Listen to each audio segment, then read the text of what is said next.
Hello दोस्तों, स्वागत है आपका हमारे YouTube चैनल पर। ये हमारे चैनल का पहला वीडियो होने वाला है, इसलिए हमने सोचा कि क्यों ना इसकी शुरुआत कक्षा 7 की कविता हम पंछी उन्मुक्त गगन के से की जाए, ताकि हम बता पाएँ कि हम अपने दर्शकों को क्या देना चाहते हैं। ये सिर्फ और सिर्फ इंफॉर्मेशंस ही नहीं है, बल्कि इस कविता में ज़िंदगी का सार है।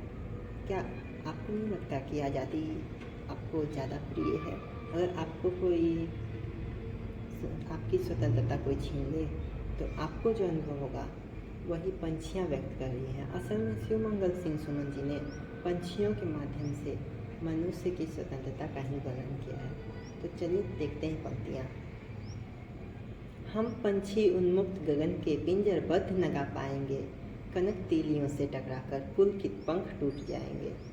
हम बहता जल पीने वाले मर जाएंगे भूखे प्यासे, कहीं भली है कटुक निभौरी कनक कटोरी की मैदा से। यहाँ पंछियाँ कहती है कि हम पंछी उन्मुक्त गगन के, जो हम खुले आसमान में उड़ने वाले पंछी हैं, आपने हमें सोने के पिंजरे में कैद कर लिया है। अब इसमें सवाल आता है, पिंजरा सोने का दर्शाने का क्या मतलब है?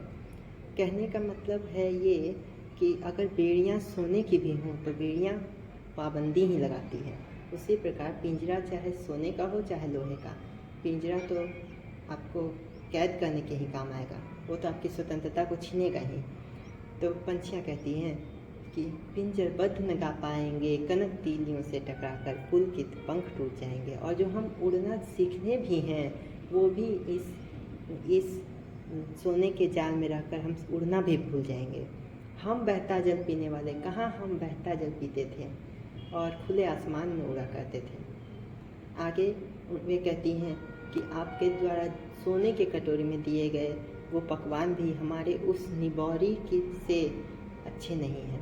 अब निबौरी से तुलना कर रही हैं, ये सोचने में थोड़ा आश्चर्य लगेगा कि निबौरी तो कड़वा होता है, पर पंछियों को आज़ादी छीना गया है पंछियों से, और पंछियों को उस निबौरी से बेहतर चाहे कोई भी पकवान हो नहीं लगेंगे। अब खुद भी आप सोचिए कि आप आज़ाद रहेंगे, अपने मन से कुछ भी खा सकते हैं, कहीं जा सकते हैं, तो वो आज़ादी में रहकर आपको जो भी मिलेगा वो आपको पाबंदी में भले ही उससे ज़्यादा अच्छा मिले कुछ, पर आपको वो पसंद नहीं आएगी।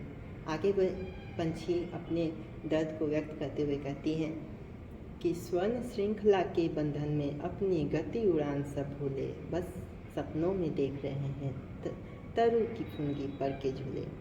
आगे वे कहती हैं कि ऐसे थे अरमान की उड़ते नील गगन की सीमा पाने, लाल किरण सी चोंच खोलकर चुगते तारक अनार के दाने।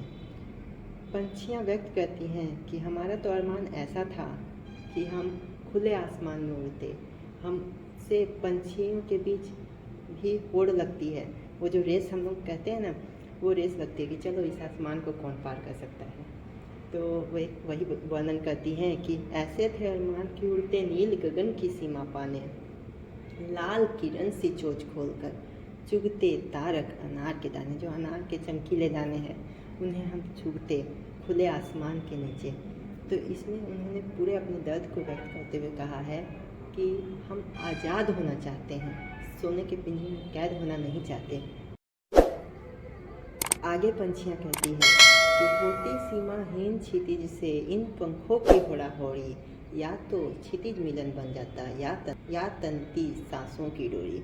तो मैंने पहले ही बताया था कि पंछियों में भी होड़ होता है, ऐसे किसी में भी रेस तो होना लाजमी है। आप गली में ही देखेंगे कि दो बच्चे अगर एक दुकान में जाएंगे ना, तो वहाँ से घर आते समय वो दौड़ते हुए आएंगे और कहेंगे कि मैं पहले पहुँच गया। उसी तरीके से पंछियों का भी खेलने का तरीका ये है कि पंछी भी उड़ते उड़ते आपस में होड़ लगाते हैं कि चलो कौन इस क्षितिज को पार कर लेता है। तो क्षितिज तो पार होने वाली चीज़ नहीं है, तो वे खुद भी कहते हैं, इसे एक्सेप्ट भी करते हैं कि या तो क्षितिज मिलन बन जाता है, या तो हम क्षितिज को मिल जाते हैं, या तो हम क्षितिज को खोज लेते हैं, या हमारी सांसें फूलने लगती थी। आगे पंछी हम मनुष्य से रिक्वेस्ट करती हैं कि नीड़ न दो चाहे टहनी का आश्रय छिन्न भिन्न कर डालो, लेकिन पंख दिए हैं तो आकुल उड़ान में विघ्न न डालो। उनका कहना है कि चाहे भले ही तुम हमारे लिए घर मत बनाओ, नीड़ न दो चाहे टहनी का, चाहे तुम टहनियाँ काट कर हमारे लिए ना रखो ताकि हम घर ना बना पाएँ।